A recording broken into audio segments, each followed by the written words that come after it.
پورے خطہ عرب میں شیعہ مذہب کے ہر امام کے دور میں عزاداری ہوتی رہی۔ البتہ جابر سلاطین کا خوف سابقہ تمام ادوار میں باقی رہا۔ جب غیبت کبریٰ کا زمانہ آیا تب بھی علماء تشیع نے ممکنہ حد تک مختلف ممالک اور متعدد مقامات پر مناسب حالات میں جو جگہ مناسب سمجھی اسے امام برگاہ قرار دے کر عزاداری سید الشہداء کی ترویج کی۔ اہل مصر اور اہل شام نے جبکہ ان میں فاطمیوں کی حکومت قائم ہو چکی تو 366 ہجری میں عزاداری امام حسین علیہ السلام کا باقاعدہ آغاز کیا۔ پھر وہاں امام بارگاہوں کی تعمیرات شروع ہوئی۔ اہل مصر اور شام کے بعد مملکت ایران میں سب سے پہلے قاجار بادشاہوں کے زمانے میں امام بارگاہ کی باقاعدہ تعمیر ہوئی۔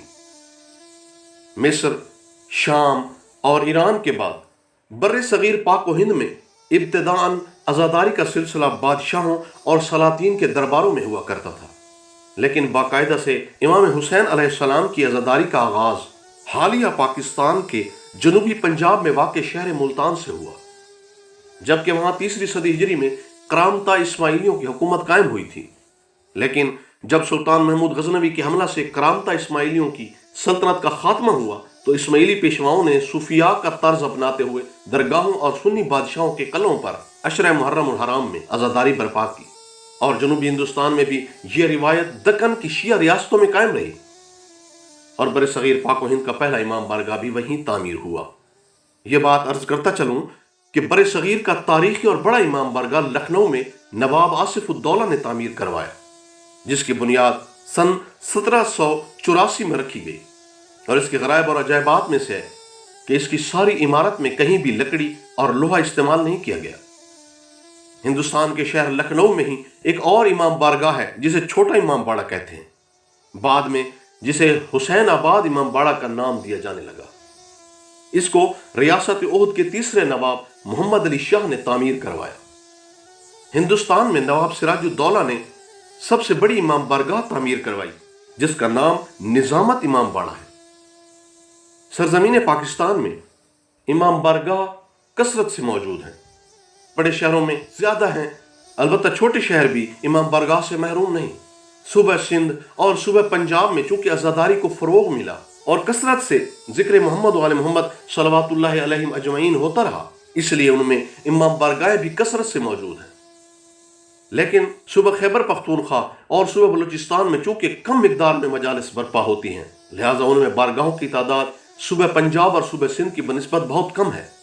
صوبہ خیبر پختونخوا میں پشاور کے ساتھ ساتھ پارا چنار عزاداری کا مرکز ہے، اور صوبہ بلوچستان میں کوئٹہ عزاداری کا مرکز ہے۔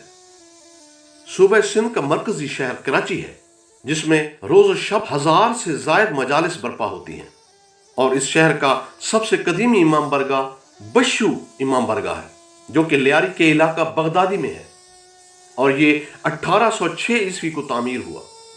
اس کی تعمیر پاکستان کے قیام سے تقریباً 140 سال پہلے ہوئی۔ جب یہ امام بارگاہ تعمیر ہوا اس وقت شہر کراچی کی آبادی تقریباً 35,000 کے لگ بھگ تھی، اور اب اس امام بارگاہ کو نیا آباد کہا جاتا ہے۔ اس کے علاوہ کراچی میں سراج امام بارگاہ جو کہ لیاری کے صرافہ بازار میں ہے وہ بھی قدیمی امام بارگاہ ہے، اور ساتھ ساتھ امام بارگاہ غریب الغرباء اور امام بارگاہ 12 امام بھی قدیمی امام بارگاہوں میں سے ہیں۔ پاکستان کے سب سے بڑے صوبہ پنجاب کے مرکز شہر لاہور میں بھی کراچی کی طرح روزانہ 1000 سے زائد مجالس کا انعقاد ہوتا ہے، اور اس شہر میں عزاداری کی ابتدا والی ہستیوں میں حضرت دادا گنج بخش رحمۃ اللہ علیہ اور بیبیاں پاک دامن شامل ہیں، جن کے سبب لاہور کی عزت و تکریم میں اضافہ ہوا۔ لاہور شہر میں پہلی مجلس موچی دروازے سے 1800 عیسوی کے اوائل میں شروع ہوئی۔ لاہور شہر میں گاما شاہ نامی ایک مشہور عزادار تھا جو کہ عاشور کے دن شبیہ کو سر پر اٹھایا کرتا تھا۔ البتہ یہ بیان کرتا چلوں کہ لاہور میں مغل بادشاہوں کی آمد کے بعد عزاداری کی ابتدا ہوئی، اور عہد جہانگیری میں ملکہ ہند نور جہاں نے ایرانی طرز پر لاہور میں عزاداری کی مجلسوں کی سرپرستی شروع کی، مگر مجالس عزاداری کے لیے باقاعدہ امام بارگاہوں کا قیام مہاراجہ رنجیت سنگھ کے دور میں تقریباً 1825 سے 1828 کی دہائی میں شروع ہوا۔ لاہور شہر میں امام بارگاہ کے علاوہ عزاداری منعقد کرانے کے لیے مختلف گھروں کو عزاخانہ کے طور پر استعمال کیا جاتا رہا، جہاں صرف ایام عزا میں مجالس کا اہتمام کیا گیا۔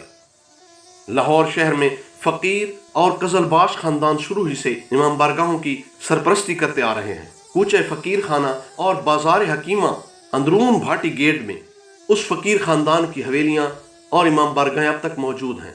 فقیر خانہ میوزیم اندرون بھاٹی گیٹ کے دستاویزات اور سینہ بسینہ روایات کے مطابق لاہور میں سب سے پہلی امام بارگاہ محلہ پیر گیلانیہ اندرون موچی دروازہ سید شاہ نے قائم کی۔ فقیر خانہ میوزیم کے ڈائریکٹر فقیر سید سیف الدین کے مطابق سکھ دور میں سید شاہ کی امام بارگاہ کو مرکزی امام بارگاہ کی حیثیت حاصل تھی۔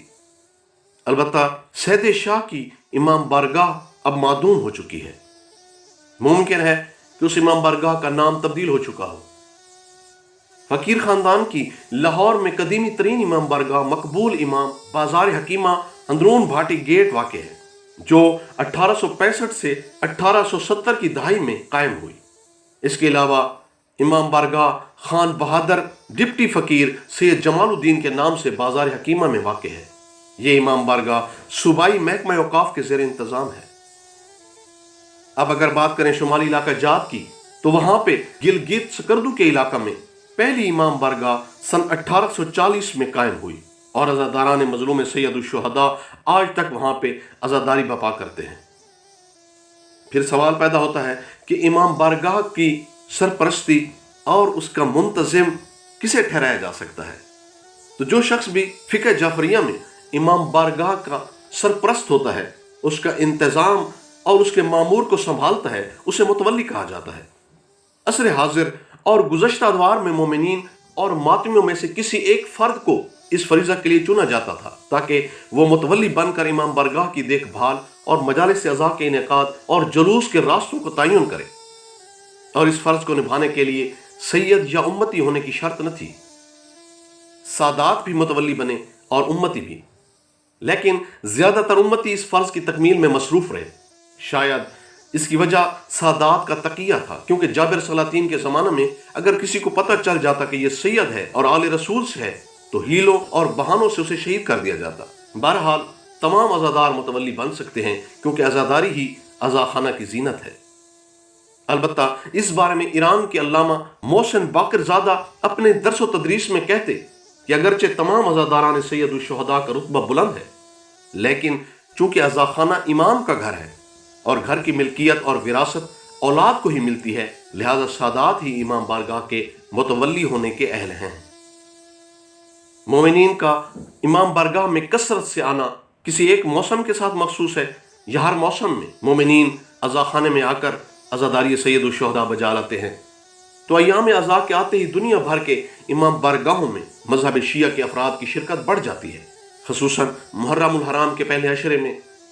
اس کے علاوہ ابتدائی محرم سے 8 ربیع الاول تک مختلف ممالک میں متعدد مقامات پر امام بارگاہوں میں مجالس، جلوس، ذوالجناح، تعزیہ، علم اور شبیہ وغیرہ کا سلسلہ جاری رہتا ہے، کہ جن کے اختتام پر نیاز حسین علیہ السلام کا اہتمام کیا جاتا ہے۔ اور علاوہ ازیں سال بھر ائمہ معصومین علیہم السلام کے روز ولادت پر جشن اور روز شہادت پر مجلس عزا کا انعقاد بھی کیا جاتا ہے، جس میں عقیدت مند لوگ کثرت سے شرکت کرتے ہیں۔ علاوہ ازیں مرحوم مومنین کی وفات پر مجالس ترہیم، چہلم اور برسی وغیرہ سے بھی امام بارگاہ سال بھر آباد رہتی ہے۔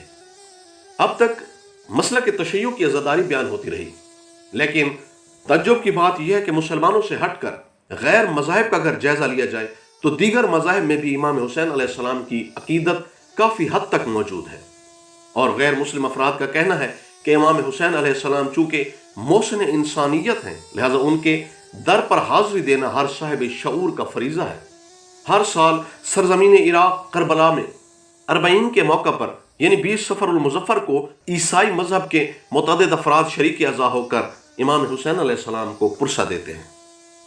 عیسائیوں کے علاوہ بدھ مت مذہب، جو کہ بت پرست مذہب ہے، ان میں سے ملک برما کا ایک خاندان جو کہ تقریباً 150 سال سے امام حسین علیہ السلام سے عقیدت رکھتا ہے، اور ایک رپورٹ کے مطابق برما کے شہر میانمار میں ایک امام بارگاہ ہے جو 1884 عیسوی میں تعمیر ہوا اور آج بھی آباد ہے۔ اس امام بارگاہ میں شبیہ علم وغیرہ زیارت کے لیے رکھی گئی ہیں، اور اس امام بارگاہ کے متولی بدھ مت مذہب سے تعلق رکھتے ہیں۔